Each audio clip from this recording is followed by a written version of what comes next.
Today we're going to be doing some bird watching. Watch this.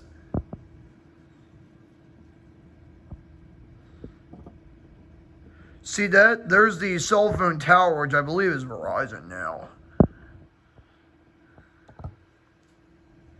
You can see over there is supposed to be houses. They're single houses and not the stupid double house style townhouses that you'll see a lot.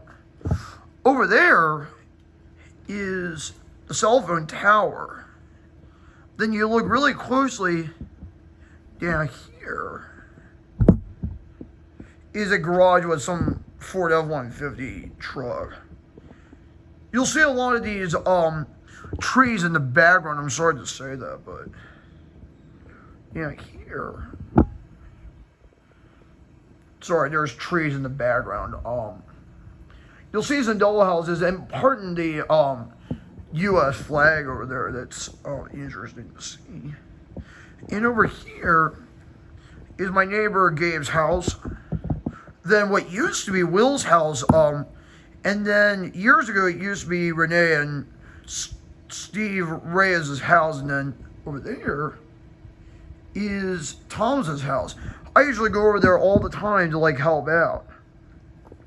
It's kind of an interesting way to do this. I'm not seeing any birds out today.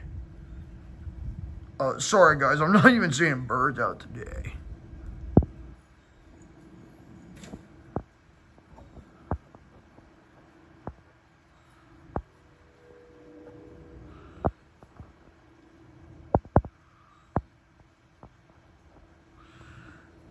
And that's all for today, folks. Thanks for watching my bird watching video, or thanks for not seeing birds or whatever.